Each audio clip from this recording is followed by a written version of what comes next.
Hey, what's up? How are you? Happy Halloween Eve, wherever you are watching, however you are watching. You must need help, and that's what the sweat is all about, helping you. So he's Emerson, I'm Jessie, and we'll get this show started by helping you with Showdown picks for Game 7 of the World Series.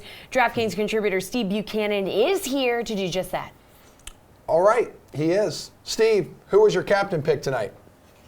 Yeah, I'm just going to roll out with the obvious choice here. I'm going to go with Max Scherzer. You literally couldn't have a better guy to start Game 7 because of his mentality, the way he goes absolutely insane on the mound. Like, there's that famous gif where he's, like, literally swearing and berating the batter. He's about to strike out. Like, dude, that is so great. It is so great, though. This is the guy I want in the game-clinching in a Game 7 of the World Series here.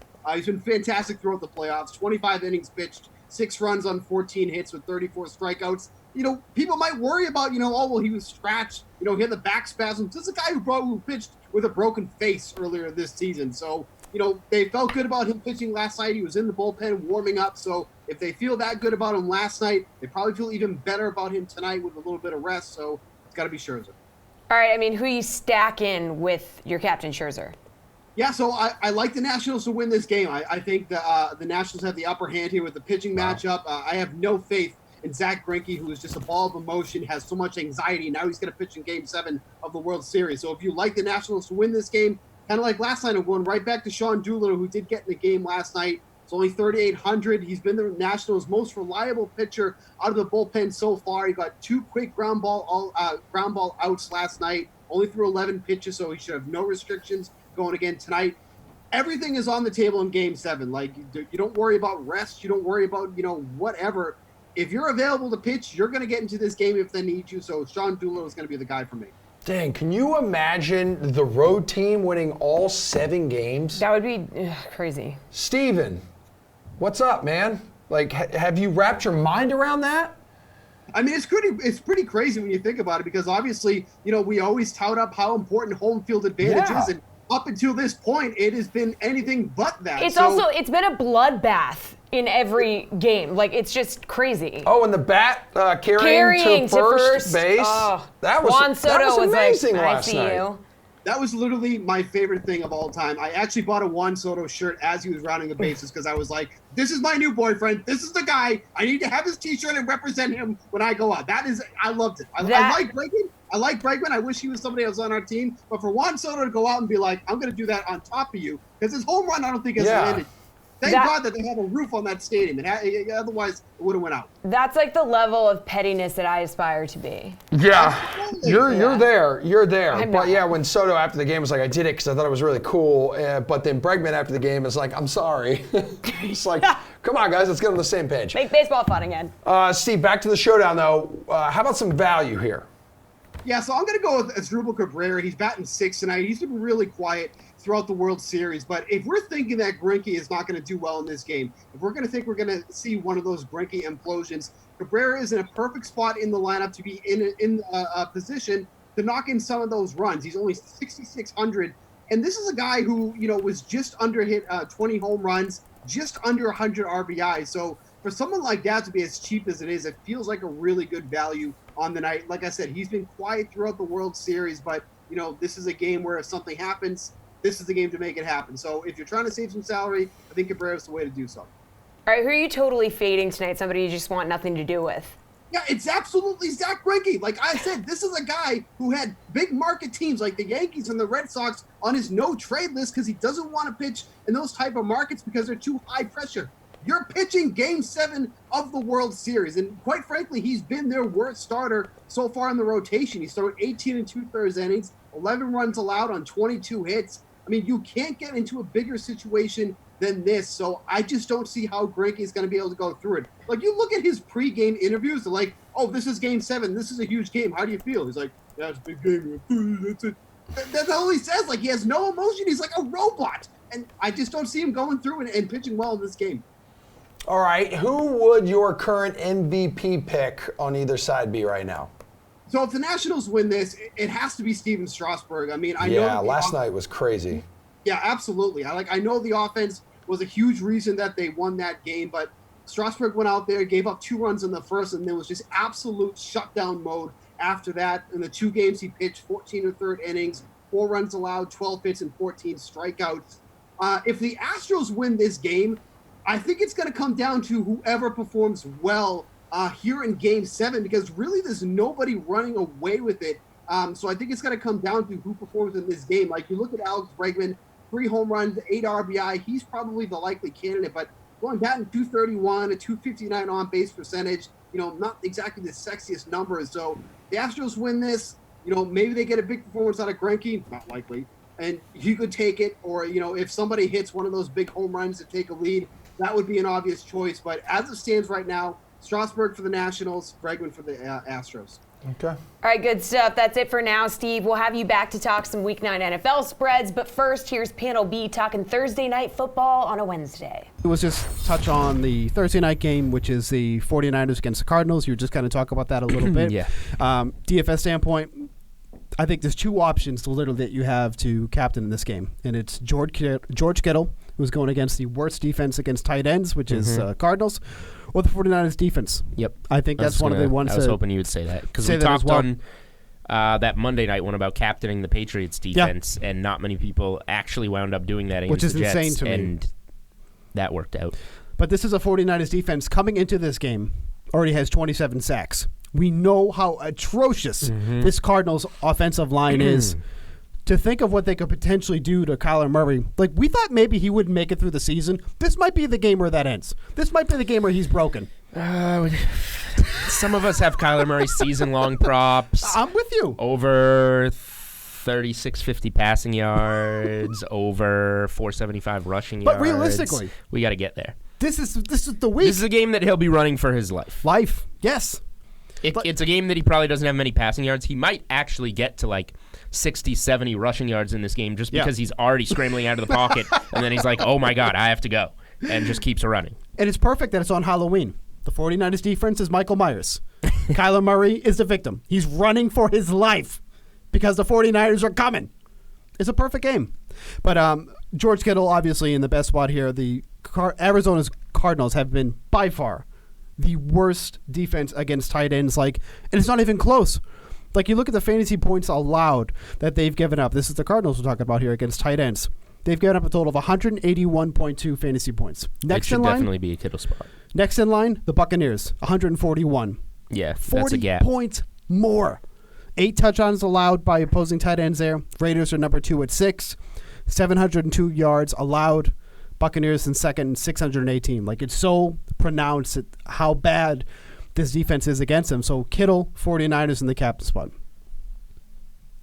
Any other feels in this game? The other feel is, like, who's going to be the starting running back for the Arizona Cardinals. Yes. And it's a really bad spot against this 49ers defense. But Kenyon Drake's salary is a little bit more than I wanted to see it at. Well, that might be – is that the salary? Oh, no, that's how it is, $6,800. Yeah, that 68's a bad price on him. It's I don't see how you use him. Never mind. Like, the only thing I would say about Drake is that at least he can catch out of the backfield. So there is that. Yeah, but like, how much is he going to know? How ready is he going to be? Well, how much do you need to know for that situation? A quick check down? You know what I mean? Like, especially when Murray's going to be I don't know, but out what of the pocket. What if he's like blowing protections and they can't put him on the field for those who's he going to throw or to those otherwise? Option check downs. That's the thing, though. Who's he going to throw to otherwise? You know what I mean? I don't know. He doesn't have many options. No. So I think Drake's actually a very viable option, even though the run defense has been great for the 49ers. I don't know at 6,800, though. Like, we saw Wendell Smallwood come in at 1,800 for Washington last Thursday night against Minnesota. Like, relatively similar situation. But this is a $5,000 difference. He's a better player, yes. But yeah. I was going to go to there. We're talking about Wendell Smallwood. Yeah, but it's a former quick turnaround. Eagles extraordinaire. I don't know. I'm out on Drake now that I see his price tag. Okay. Well, I'm gonna still play him because you gotta play 5 players. 1, 2, 3, 6. 4, 6. Sorry. Well, I'm just looking at the flex ones. The captains, they don't even count. All right. Good call. Time to take a gander at what's cooking on this meaty NBA slate. 11 games to choose from, and we've got a meaty panel here to break it all down for us. Yeah, DraftKings contributor Julian Edlow, Alex Barutha of RotoWire, and Ryan Mogjosh, host of the Four Seasons podcast for Ball is Life. Chase or fade? What's that, Julian? You have something to say? That's a lot of meat, huh? It is a lot of meat. Yeah. Chase or fade, though, please, the following meaty statements. The T-Wolves visiting the 76ers, 2 undefeated teams. Philly, I believe, a 7.5 point favorite. Chase or fade, they cover, Jules.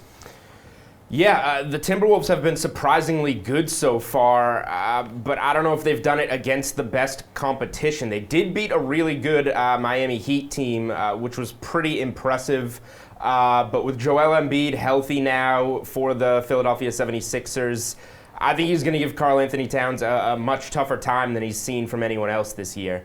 So I think my lean here just goes with the Sixers just because that starting five is so solid top to bottom. They have so much size. And I think they can put it all together here against a Minnesota team that isn't necessarily all that great on the defensive end, whereas I think Philly with their that starting lineup they have can really help limit Minnesota. Ryan, how confident are you Philly can put it all together against Minnesota? I'm very confident in Philly, and you said it. The T-Wolves have been weirdly good and effective this season, but they're pretty predictable. Every single possession is going into Cat, feed the ball to Cat. And if there's one NBA player that I think I would choose to guard Cat, it'd probably be Joel Embiid. So he's healthier. I like the Sixers -7. All righty. Alex, can Philly cover?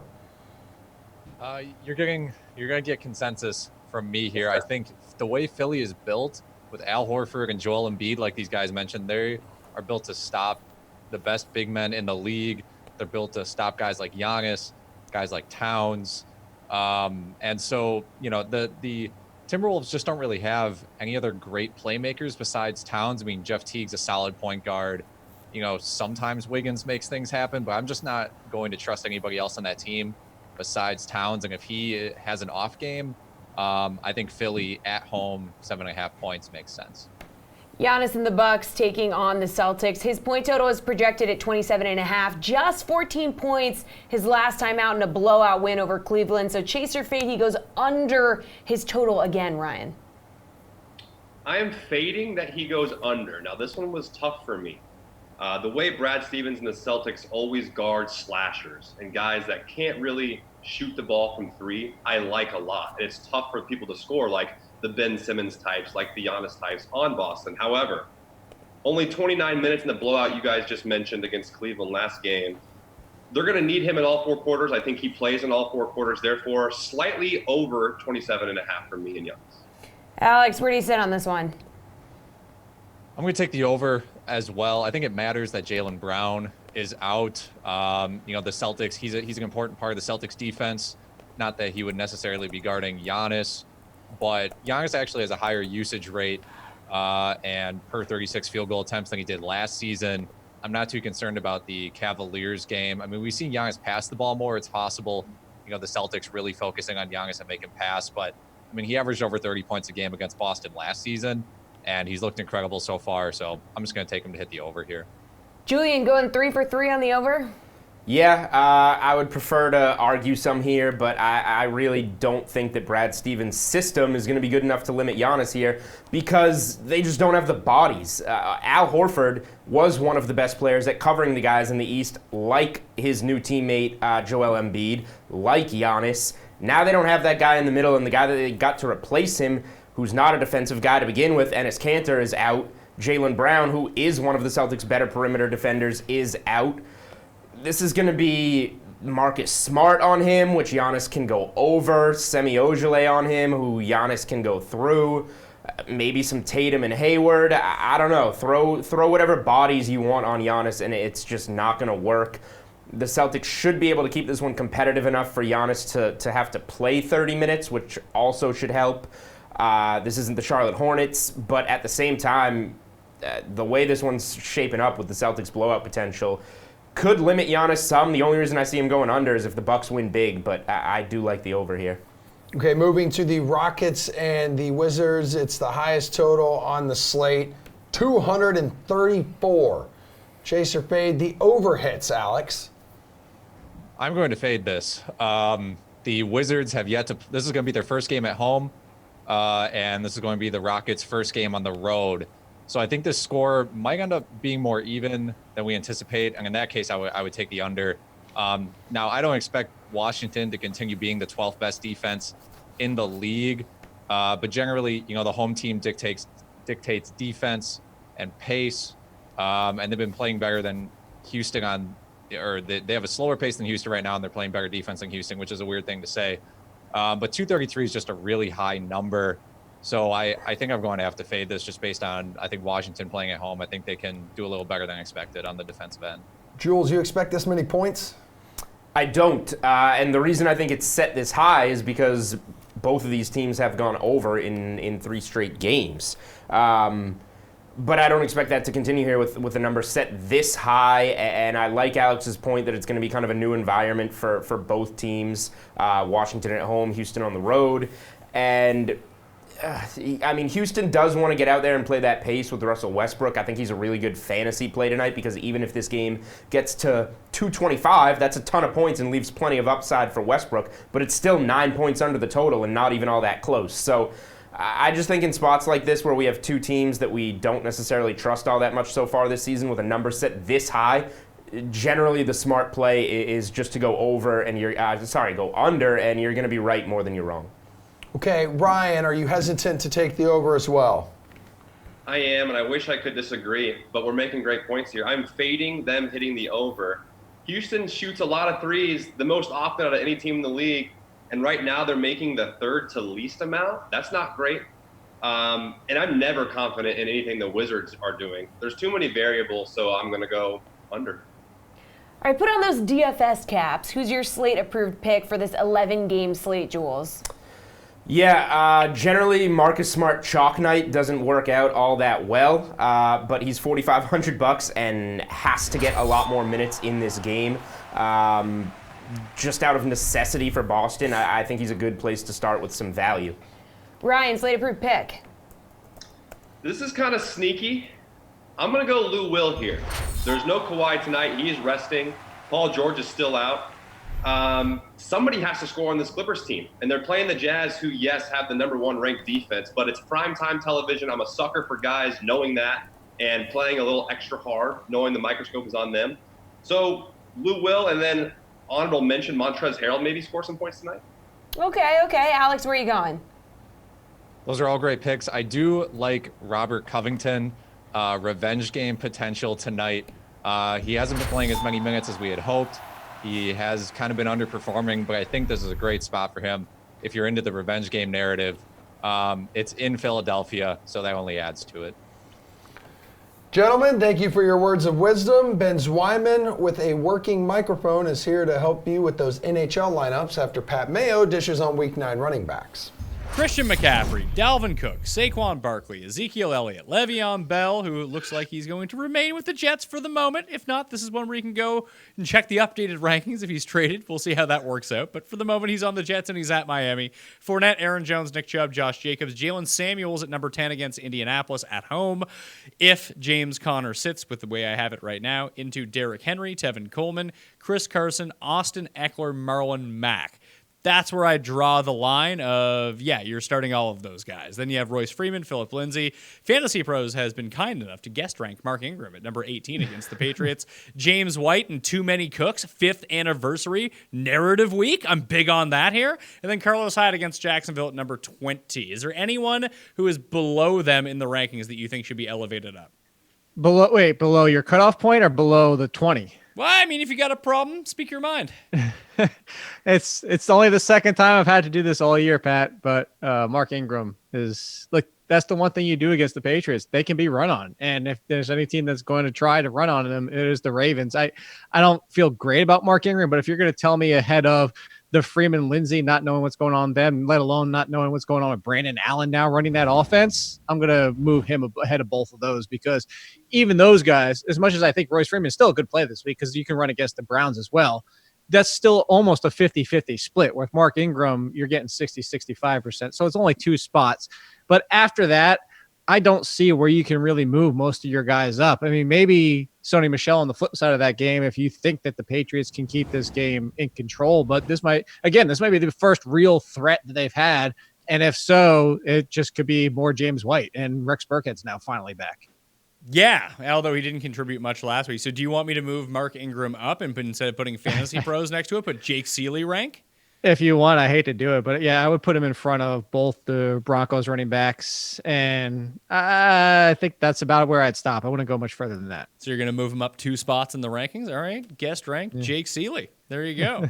We'll spell your name correctly, and boom, that's in the updated rankings as we speak right now. No Jake Sicily? No Jake Sicily, although that guy sounds like he could use some Parmesan. But 21 in the rankings, I'm going to go with Jordan Howard, then Melvin Gordon, Matt Breida. Matt Breida is really interesting to me because if he doesn't play, I like Colonel Mostart a lot against the Cardinals. But for the moment, Mostart. I mean, he's the Colonel. He makes it happen.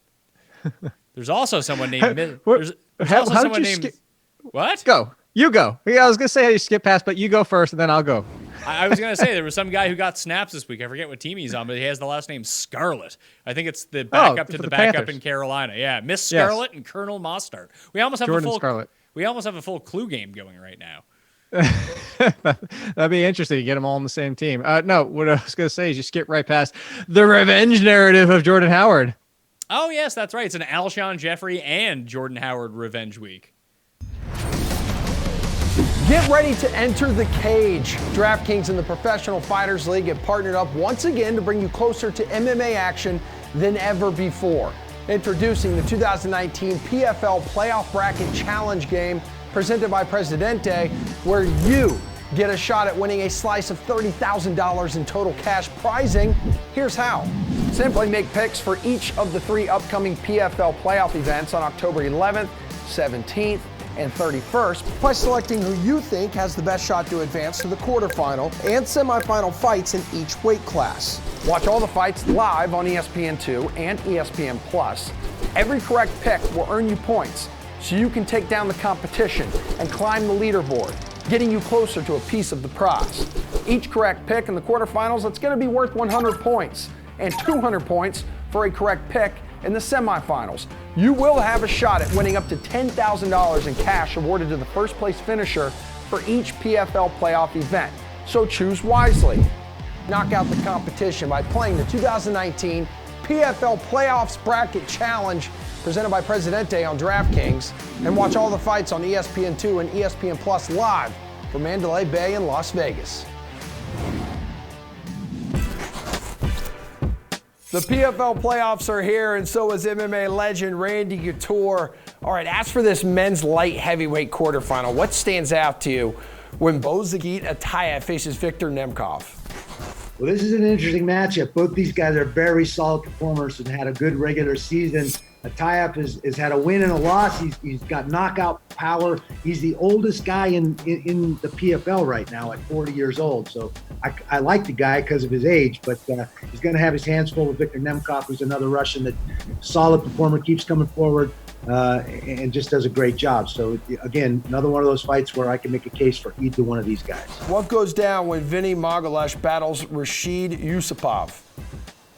Well, Vinny Magalesh was last year's finalist, had submission after submission victories, a world-class jiu-jitsu practitioner. I think he has to mix it up. Can't just assume that he's going to go out and pull this guy to the ground and submit him. Yusupov has to find a way to keep this fight standing.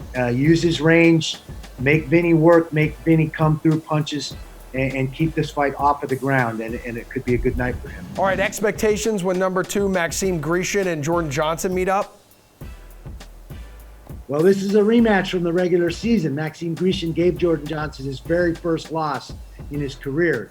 I always think it's hard for the guy that won the first fight to figure out what that guy's going to bring to the game the next time they dance. So going to be a very interesting matchup. Jordan Johnson's firing on all cylinders now. See how he deals with a big, long Maxime Grishin in this fight. In the 8th seed, Sigi Pisalele hold his own against number 1 Emiliano Sordi. Well, Emiliano Sordi has been the big surprise in this division this season. He's had 2 big knockout wins. Pisalele is a great athlete coming out of New Zealand with the traditional kickboxing background. He's the youngest competitor in the PFL, and he's got a big heart. It's going to be interesting to see how he deals with the number 1 seed. We got some big, beefy meat eaters in the men's heavyweight quarterfinal of the PFL playoffs, so let's have a little chit-chat about them with Randy Couture. So what sticks out to you in this Kelvin Tiller-Ali Isaev fight? Well, Ali Isaev is an Olympic wrestler. He wrestled for Azerbaijan. He's 6-0 in MMA, uses his wrestling very, very effectively. It's going to be interesting to see how he deals with a guy like Kelvin Tiller, who's got great power. He's also got great submission skills. He surprised us with his ability to move on the ground and some very, very good submission skills. So it's a very interesting matchup. Good coin toss there, and that's why I like this sport so much. When you can toss a coin to decide who wins a fight. All right, can you do the same for Alex Nicholson and Francimar Barroso? We know Alex Nicholson's going to come to fight. He comes to fight every single time he steps in there. Will this be a little more tempered Alex Nicholson? He can be his own worst enemy and live or die by that sword sometimes. He's going to have his hands full with Barroso. This is a rematch, and he lost a split decision in the regular season. So who's going to make the appropriate adjustments to win this fight? Okay, so how tight will this Mohamed Daris and Jared Rosholt battle be? It's going to be an interesting matchup. Daris has got great power. He's coming off a big victory. Rosholt, I think, has had that little I might retire thing going on in the back of his brain, but he's an All-American wrestler from Oklahoma State. If he can take Daris down and control him, he has a good chance of winning that fight and advancing in the playoffs. The expectations when number 1 seed Denis Goltsov faces off against Satoshi Ishii. Well, I know it's going to be a war. Satoshi Ishii comes to fight. He's a gold medalist judoka. He's been training in Croatia with Mirko Krokop to improve his striking, and it really shows. But he's dealing with a 6'5" Goltsov who is literally annihilating guys this season. He has really found his stride.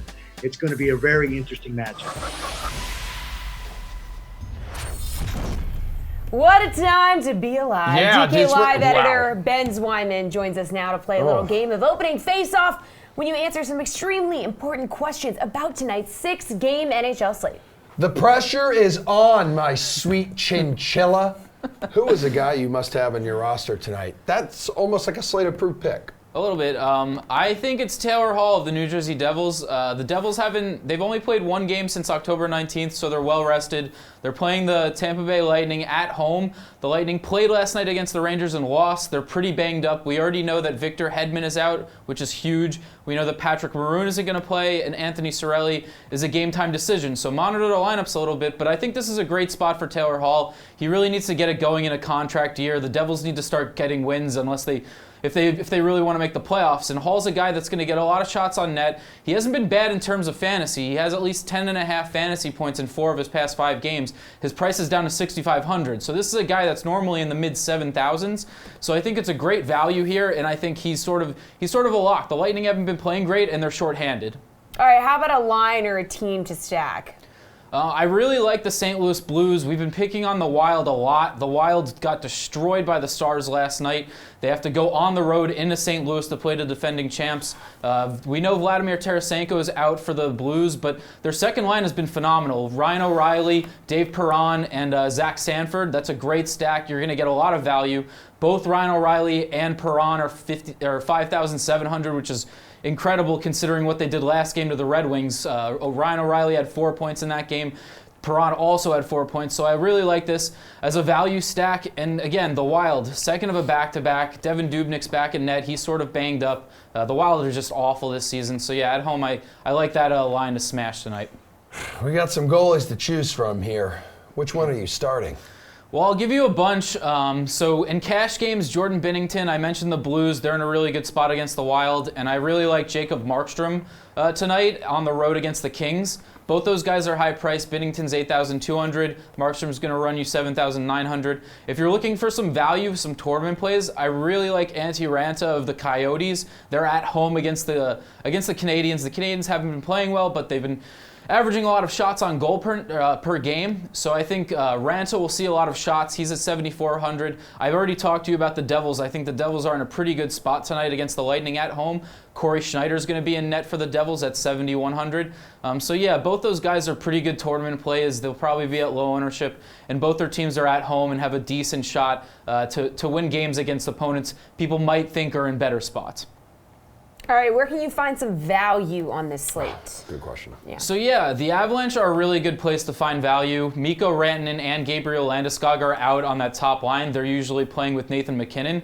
So instead, Nazem Kadri and Jonas Donskoy are going to be on that top line with Nathan MacKinnon. Both are under 4,900. They're both going to skate on the first power play. The Avalanche are at home. They take on the Panthers. The Panthers are fourth worst in the league in terms of goals allowed per game at 3.75. So you're getting a really good matchup. Sergei Bobrovsky hasn't been great for the Panthers. The Avalanche played the Panthers early in their season and scored 5 goals. Obviously, that was with a healthy lineup, but you're getting a lot of this value, and the Avalanche are still a really good team. I think that's where you can sort of plug in Kadri, plug in Donskoy as sort of cheap value. If you're looking for a defenseman to pair with them, Eric Johnson and Cal Makar are pretty decent options there. I like the Avalanche in terms of value. It is National Candy Corn Day. Are you a fan? I don't mind candy corn. I'm not high on it. I'm not a guy that's going to be like, oh, candy corn's awesome. Like, what the hell? I don't know why everyone hates this. I used to have candy corn. I don't think it's that bad. Do you have That a wasn't top? very enthusiastic. Yeah, right. Do you have like a top disgusting. 3 or top 5 Halloween Top 3. candy? Top 3. I'm going to go with top 3. three? All right, Okay, all right. hook it up. Reese's Peanut Butter Cups, that's easy. That's at the top? Yes. Okay. Then Hershey's Cookies and Cream bars. Who hands those out? Sleeper. Hey, some people do. And then Kit Kats. All right, that's great. That checks out. I like Sour Patch Kids. I'm going to do a top 5. Reese's. Nobody has. Reese's, Mr. Good Bar, Sour Patch Kids and Skittles are tied with Starburst at number 3. Milk Duds. Jeez. And then, hold on, there was another candy. Hold on. Twix. Okay. I really like Someone's Twix. really revealing their age. Mr. Good Bar. What? Past your That's bedtime, so buddy. much- Let's Jesus. get you to bed. Underrated You need candy, your though. cane? Underrated candy. Charleston shoes. Wow. Okay, I could have been like All right, it's okay. Sixlets. Remember Sixlets? No one Those are like remembers the little chocolate balls. They come in six. You're proving the point. You're just digging the hole deeper. It's okay, buddy. Anywho, back in my day. Great job, Ben. We'll see you around. I don't know when I'm going to see you again. We'll discuss some Week 9 spreads around the NFL right after this. What's going on, people? I am Emerson Lotzia alongside DraftKings contributor Julian Edlow. So we're getting you ready for College Football Saturday, presented by Wrangler. Yeah. Jules, we've got 9 games to choose from in this contest, starting with an ACC matchup between Boston College and Syracuse. The Orange, winless in the conference this season. So what kind of threat do they present to the Eagles? Right, we've got Syracuse at home here, but look what they've done. They're coming off a lot of bad losses. Last win was over Holy Cross. BC, it's easy to look down on them getting blown out by Clemson, but who doesn't get blown out by Clemson in the ACC? I think the Eagles have been far more competitive in this conference, and I kind of think that they have a good chance to go to Syracuse here and get a win at the Dome. All right, let's go south. It's Florida-Georgia week in the SEC. 8th-ranked Bulldogs hosting the number 6 Gators in Jacksonville. Duval. All right, what kind of fireworks are you expecting in this rivalry, bud? This is going to be a really good game. This is probably the game of the week right here. A really good SEC showdown between a couple of teams that really need a win. Georgia, really disappointing loss at home to South Carolina there a while back. They need to show that they are not that team. I expect them to come into Florida here and play like the better team that we expected them all to be this season. So Florida can obviously compete in this game, but I think it's going to be an awesome game, but give the edge to Georgia here. All right, finally, to the sneaky good American Athletic Conference, we have 6-2 UCF, your national champions from 2 years ago, taking on a 3-win Houston team. How can they keep up with this ridiculously fast and talented Knights squad?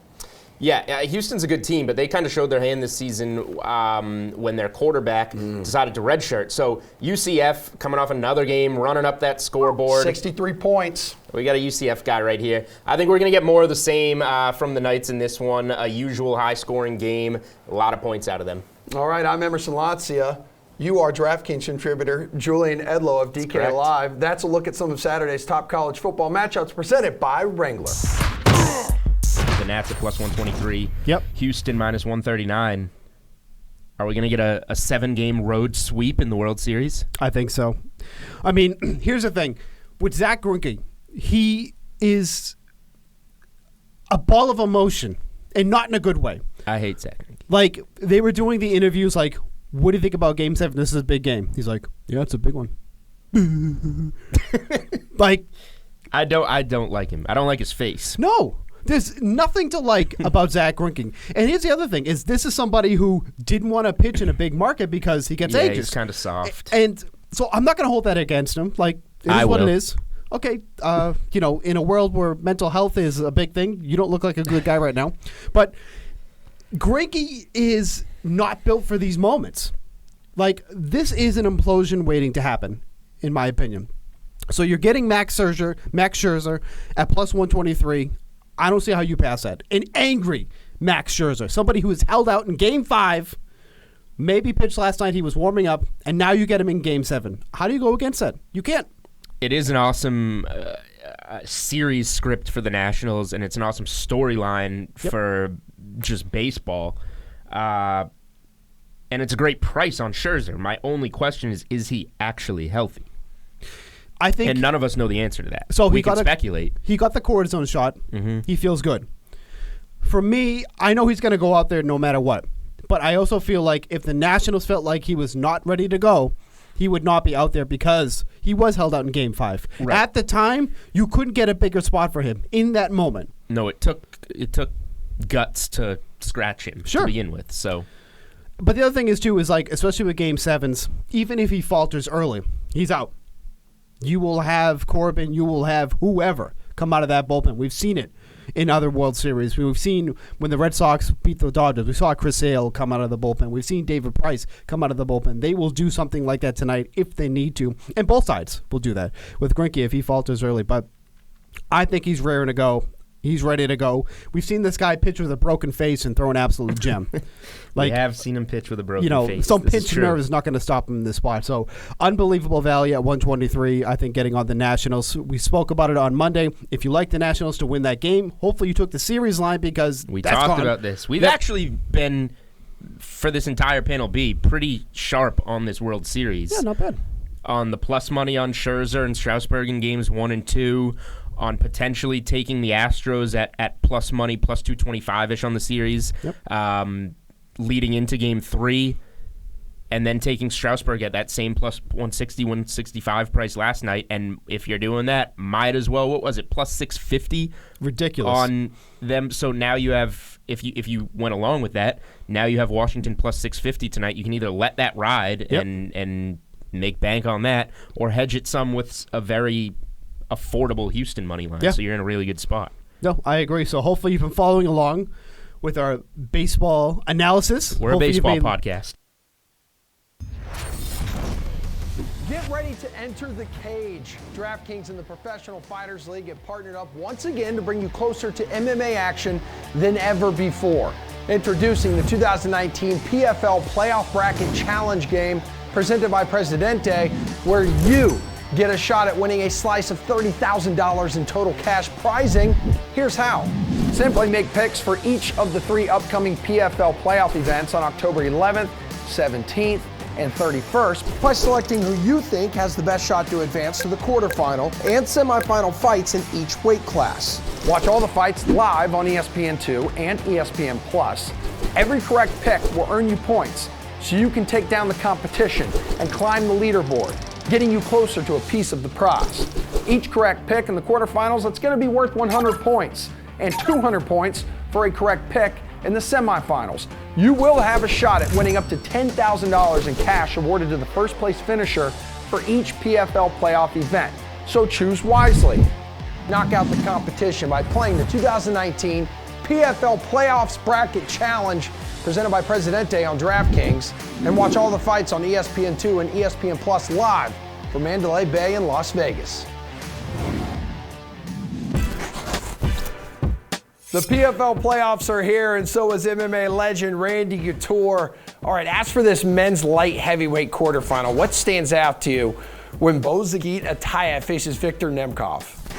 Well, this is an interesting matchup. Both these guys are very solid performers and had a good regular season.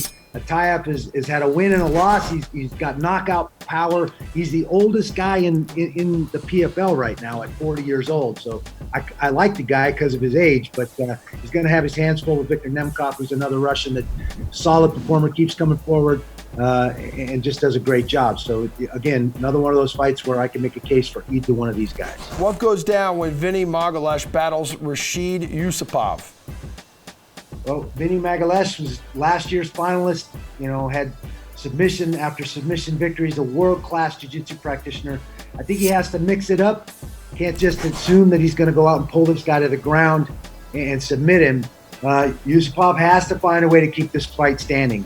Use his range, make Vinny work, make Vinny come through punches, and keep this fight off of the ground, and it could be a good night for him. All right, expectations when number 2 Maxime Grishin and Jordan Johnson meet up? Well, this is a rematch from the regular season. Maxime Grishin gave Jordan Johnson his very first loss in his career. I always think it's hard for the guy that won the first fight to figure out what that guy's going to bring to the game the next time they dance. So going to be a very interesting matchup. Jordan Johnson's firing on all cylinders now. See how he deals with a big, long Maxime Grishin in this fight. In the 8th seed, Sigi Pisalele hold his own against number 1 Emiliano Sordi. Well, Emiliano Sordi has been the big surprise in this division this season. He's had 2 big knockout wins. Pisalele is a great athlete coming out of New Zealand with the traditional kickboxing background. He's the youngest competitor in the PFL, and he's got a big heart. It's going to be interesting to see how he deals with the number 1 seed. We got some big, beefy meat eaters in the men's heavyweight quarterfinal of the PFL playoffs, so let's have a little chit-chat about them with Randy Couture. So what sticks out to you in this Kelvin Tiller-Ali Isaev fight? Well, Ali Isaev is an Olympic wrestler. He wrestled for Azerbaijan. He's 6-0 in MMA, uses his wrestling very, very effectively. It's going to be interesting to see how he deals with a guy like Kelvin Tiller, who's got great power. He's also got great submission skills. He surprised us with his ability to move on the ground and some very, very good submission skills. So it's a very interesting matchup. Good coin toss there, and that's why I like this sport so much. When you can toss a coin to decide who wins a fight. All right, can you do the same for Alex Nicholson and Francimar Barroso?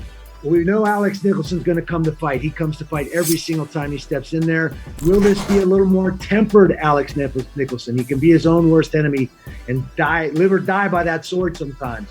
He's going to have his hands full with Barroso. This is a rematch, and he lost a split decision in the regular season. So who's going to make the appropriate adjustments to win this fight? Okay, so how tight will this Mohamed Darius and Jared Rosholt battle be? It's going to be an interesting matchup. Darius has got great power. He's coming off a big victory. Rosholt, I think, has had that little I might retire thing going on in the back of his brain, but he's an All-American wrestler from Oklahoma State. If he can take Darius down and control him, he has a good chance of winning that fight and advancing in the playoffs. The expectations when number 1 seed Denis Goltsov faces off against Satoshi Ishii. Well, I know it's going to be a war. Satoshi Ishii comes to fight. He's a gold medalist judoka. He's been training in Croatia with Mirko Krokop to improve his striking, and it really shows. But he's dealing with a 6'5" Goltsov who is literally annihilating guys this season. He has really found his stride. It's going to be a very interesting matchup. Final block of the program, and we're bringing aboard our NFL panel to play some high or low. So are the following spreads too high or too low? DraftKings contributors Reed T. Fowler, Jeff Ulrich, Steve Buchanan, and the fantasy girl herself, Rosalie Michaels. So let's get after it. Starting with the Redskins at the Bills. Jeff, what do we think here? Bills 9.5-point favorites? Yeah, I mean, it's not really a spot I want to necessarily trust the Buffalo Bills in, but you just look at what the Redskins have done. I mean, their one win has come in basically like a 1-point effort against the Miami Dolphins. It looks like they're going to be possibly starting Dwayne Haskins at QB, which is probably an upgrade long-term, but I mean, short-term, they haven't prepped this guy. They weren't giving him first-team reps at all during the season. I think you could easily see the Buffalo defense here go for a defensive score, which would really worry me if I was even thinking about taking the Redskins side, which I'm not. I like the Bills here to cover. I know this number's a little big, but I still think they're going to get it done. Rosalie, you like the Bills to cover as well? The spread just right for you? It seems like it, but then when you take a little bit of a deeper look at it, it's really not. I think it's too high. I mean, the Bills were just upset by the Eagles at home, 31-21, right? So that game should have been a lot closer. The Bills have only lost 2 games this season, and the Redskins are just trash right now. But the Bills defense is going to have to do its part. And, the offense just makes it difficult to think that the Bills are going to cover this. They're 6-1 against the spread in their last 7 games against the Redskins, so that speaks well for them.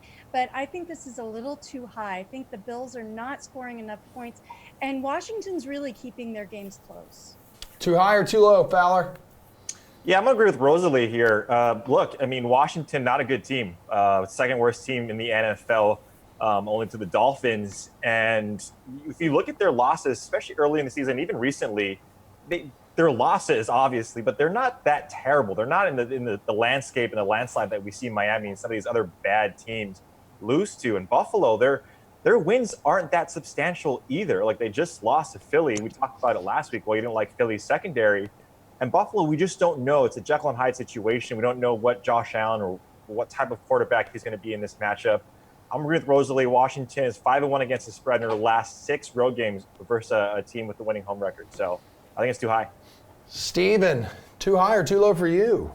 This is definitely too high. I like the Redskins at plus 9.5. Like, I get that the Bills 4-3 against the spread is nice and all, but when they're covering the spread, they are barely doing so. And look, the Redskins only 3-5 against the spread so far this season, but I don't think I want to give almost 10 points to a Buffalo team that over their last 3 games is averaging 19 points. They just do not score a ton of points. I get that the Redskins are a very poor defense. They're not a team you feel great about putting your money on, but this is just too high for me. I think the Redskins can legitimately cover this 9.5 spread, and I really think that they're going to do so. So I like the Redskins. This is too high for me.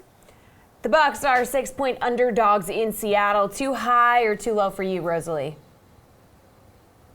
Again, I think this is too high. I mean, yeah, we're all on the Jameis throws a lot of interceptions and turns the ball over a lot. But the Bucs have been keeping their games pretty close. They're scoring a lot of points. And Seattle has played a bunch of close games this season. The only team that they've won by more than a touchdown to was Arizona. So, and it's not that they're playing these big powerhouses either. So I think this is going to be a lot closer. I think Tampa Bay is able to score on that Seattle defense, even if Jameis does turn the ball over a few times. And then Seattle, of course, will keep doing their thing. So I think this is going to be a lot closer than 6 points. Reed, too high for you too? No, I think this is right on the money. At Seattle -6. I'm inclined to take Seattle in this spot. And look, Jameis Winston is not a good quarterback. He's not even close to being a good quarterback. He just turns the ball over way too much. Bruce Arians talks about him not being responsible for those interceptions. No, it's his fault. He's throwing the ball. And so when you look at Seattle, what's going to happen really is Tampa Bay's run defense is number 1 in DVOA and rush DVOA, but they're 26 in pass. So look at Russell Wilson. They had a huge game. And if that's the case, if the ball's in Russell Wilson's hand, I really like Seattle's chances. You look at Seattle, too, against pass-heavy teams, which is what Tampa Bay is going to have to do because they don't have a run game. They don't necessarily cover like by a large margin, and so this number is really good, but I'm still going to lean towards Seattle just because Russell Wilson is just going to have a smash game. Steve, where are you leaning in this one? This is too low. Jameis Winston doesn't even know who's on his team with the way he's throwing the ball. 7 interceptions, 7, over the last 2 games. It's remarkable. Like I said it on Twitter. I want him to wear a pair of those like Google Glass things so we can see where he's looking on the field because I want to know what he sees when he goes, this is a good time to release the ball. I'm going to throw it to this player. Because half the time, it's not even one of his players. I just don't see how they overcome and beat Seattle in this spot. Because look, we saw it last week when the Seahawks were up 24-0 against the Falcons. When they get a lead, they have no problem going on the ground and pounding with Chris Carson, Rashad Penny, whoever's in the mix that week. That's what we could see here again. And I understand what Reed is saying. Russell Wilson's in a good spot. But again, if they get up, they're going to start running the ball. So if Seattle gets to a comfortable lead, I don't see how the Buccaneers are going to come back into this game and start scoring some points when they're having legitimate trouble scoring points because Winston can't hit anybody. They're not going to get anything on the ground. I mean, can you even name 3 of the running backs on their team? You probably can, but they all stink. I just don't see where it's going to come from. I think this is too low. If you have an opportunity to take it now, take it now. Jeff, too low for you too? I mean, I know who the 3 running backs are. I can't pronounce one of their names, so I guess that sounds about right. Also, has anyone thought about getting Winston some like LASIK prescription? I know he squints. Like this has been a thing since college. Anyways, that's another show, I guess. I actually am on the Bucs side here, though, and there's a couple of reasons why. I think the spread is too. Just be quiet, Steve. I think the spread is too high. The Seahawks are 4-10-1 against the spread as home favorites over the last 3 years. They are not good home cover teams. And really, outside of quarterback, where the Seahawks have a huge advantage, these two teams are pretty similar. I mean, they both have kind of below average defensive lines. They both have kind of the below average offensive lines. There's no huge advantage you can point to Seattle here outside of quarterback. And look, Tampa Bay still has Mike Evans, Chris Godwin, players capable of turning, bad things into good things, right? Bad throws into touchdowns. So I do think Tampa Bay has enough juice here, at least in the pass game, to keep this within 6 points. I don't think Seattle's going to be able to run the ball much. But the Bucs just haven't let anyone run the ball. So that's Seattle's game plan. I think this flows more into a Tampa Bay. Good for them, good matchup for them. I do think Seattle's going to win because they have Russell Wilson, but I think the spread's too high. Hey, Jeff, quick question. What's the whiteboard back there? Is that a Picasso? What are you working with? I let my kids do the whiteboard today. Oh, yes. sure. I was actually going to change it before the show, but I bet you feel bad now, Reed. Yeah, Jeff, let's not do that again. That's terrible. Yeah, that is definitely Jeff. Oh, his kids did that. Jeff will agree with me that it's terrible artwork.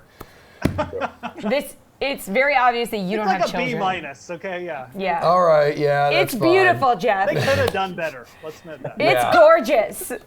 Guys, the Eagles are 5-point favorites at home against the Bears. What do you think here, Fowler? Yeah, I like the Eagles. And it's more so not necessarily being an Eagles fan or just liking how they're playing their games. It's really disliking Chicago.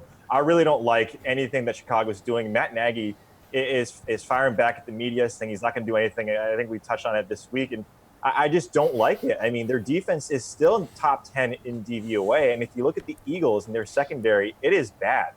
But what you have on the other side with Chicago is an even worse quarterback, and I know Allen Robinson is there. I know you have some spots where you can leverage, like a Tariq Cohen, where the Philadelphia Eagles can't necessarily protect against the pass. But I just cannot trust Chicago. They don't have anything going for them. So I'm going to take the Eagles in this one. Steven, talk to me. I want to make something perfectly clear before I give my advice. Wow. I am answering this question because I was asked to. If you had asked me on the street what I feel about this game, I would say, look, you've done a lot of work to do work for your money. You spend it elsewhere. You don't put anything on this game. Both of these teams are awful against the spread. The Eagles, 3-5. The Bears, 2-5. Both of these teams are going to have a hard time running the ball. We got 2 very good run defenses on both sides. So that means we're going to have an aerial attack featuring Carson Wentz and Mitchell Trubisky. Boy, do I want to put some money down on this game. I'm just going to go with the Bears here because they have the potential to grab some turnovers. They have an excellent pass rush. We've seen Wentz. Whatever this version of Wentz is that we've been seeing, I just can't trust it at all. So I'm going to go with the Bears on this one, but I don't like either side. And quite frankly, if it wasn't for this question, I would just say go to Rosalie because I don't want to answer it. But you know what? I'm a team player, so there you go. Thank you for playing along. Jeffrey, these 2 teams have played 4 times since 2013. The Eagles have won and covered in each game. Yeah, I mean, I feel very similar about this game as Steve does. I don't really want to trust either side, but I'm going to have to lean the Eagles here. I think they've got more of a chance with Doug Peterson and like Deshaun Watson, and they're getting Dallas Goedert more involved. I think they have more of a chance of putting it together, and they did kind of put it together last week against the Bills. It comes down to a couple things. The Bears' run defense hasn't been good without Akeem Hicks. Like, I do think Billy's going to be able to run the ball a little bit here. And again, with that factor, I do think they're going to be able to get the ball a little bit more to like players like Dallas Goedert on play action. So if the Eagles get up at any point in this game, I mean, trusting Trubisky to come back here is a little bit tough to swallow. So I know between 2 bad teams, it's usually good just to take the points, especially at 5 points. But I think the Eagles at home here I think they're headed in the right direction, where the Bears we definitely know aren't headed in the right direction. Rosalie, is this spread too low, too high? I think it's probably just about right. I like the Eagles side of this. As the guys have already touched on, you can't trust Trubisky. You can't trust a Chicago kicker at all, no matter who it is. But, Steve was mentioning you can't run on Philadelphia. We did see Nagy finally start to implement Montgomery. We've been waiting for this, finally. And you can run on Philly. Zeke did it and Dalvin Cook did it. And so if they do that, then perhaps Chicago can keep this a little bit closer. Otherwise, Philly airs it out and just annihilates them. Because the Chicago Bears defense isn't what we had last year. They're not shutting down teams the way they did last year. So I like the Eagles here, but I think it's about right. Chargers are a 3.5-point dog at home against Green Bay. Steve, where do you sit on this one?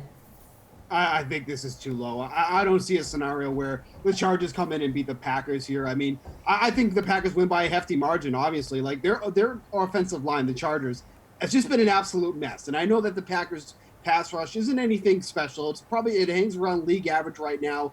I just don't see where the Chargers come and beat them. The Green Bay has been one of the best teams against the spread so far this season at 6-2. The Chargers 2-4-2. I mean, I just don't see it. Like, Aaron Rodgers is in one of those modes where he just looks absolutely locked in. And not even to mention that Davante Adams has still been limited in practice, but they feel pretty optimistic that he actually might be able to take the field here. So now you give him his best receiver, his most trusted receiver back in the mix. We're seeing Aaron Jones getting involved so much more in the receiving game. Probably gets a couple ticks down with Davante Adams back, but even with the limited weapons, Rodgers has just been absolutely phenomenal. Rivers is having a hard time, just getting a throw without being pressured at this point. So I think this is too low. I was surprised at how low this was. So definitely too low for me.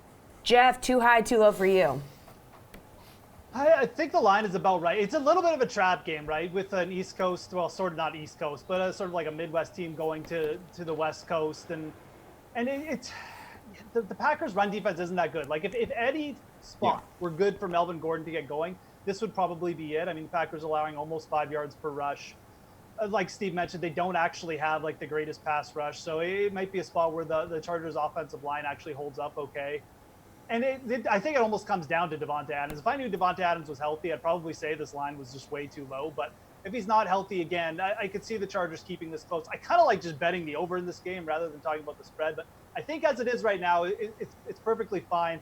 If I really had to pick a side, I'd probably just go with the Packers because they've been really good at covering lately. And really, I mean, what have the Chargers done? So I guess right now, I'd say it's just about fine.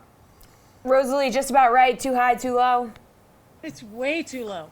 Way too low. I mean, look at what the Packers just beat Kansas City on the road. And the only reason the Chargers won that game against what we were just talking about, the really not good Chicago Bears, was because of a missed field goal. How is it at 3.5 when the Packers are just going to come in and just annihilate these Chargers? The Chargers have nothing going for them right now. And the Chargers are 0-5 straight up in the last 5 meetings with the Packers. It's way too low. Reed, too high, too low, just right. This one's interesting. These guys are right. Like, it's right now at first glance, the Packers are a way better team. They're scoring a ton of points, whether being on the home, on the road, without their best player on offense and Davante Adams. But just look at the Chargers. And they win games that they shouldn't, and they lose games that they shouldn't. So this one, like Jeff was mentioning, it has a trap feel to it. They just fired their offensive coordinator, Ken Wisenhunt. And you see all these things when they have an NFL teams and players potentially rallying around whatever that dynamic is. And so, yes, all the points that these guys are making are good. And the Packers 4-0 on the road against the spread in their last 4. And the Chargers 2-5-2 over the last 9. But as home underdogs, they're 1-1 since 2017 with a plus 5.5 against the spread margin. So this has the makings of potentially a spot that the Chargers deliver. But I'm gonna be with these guys here and say Green Bay wins this. Real quick, guys, I want to rip through this last one. We have less than a minute. What is everyone's favorite Halloween candy? Reed. Ooh, Reese's. Reese's. Reese's, yeah, Steve. Twix. Reed, Jeff, what are you? He's candy corn guy. Yeah. Oranges. What? Fruit. No, Jeff. Jeff, you are a candy corn guy. Jeff, you're a liar. What are you? Be serious. I don't know. I just eat everything. There's no favorite. Yeah, I know that. You're always eating on the show too. It's true. Seems like a lot of fun. Do you guys do? I will say, Jeff, I really hope that you're not handing out fruit to children. What are those things that are like, they're really skinny and they're kind of Twizzlers. No, they're like Pez, but they're not Pez. All right. Oh, the rope. Yeah. Nerds rope. All right, we gotta go. Bye.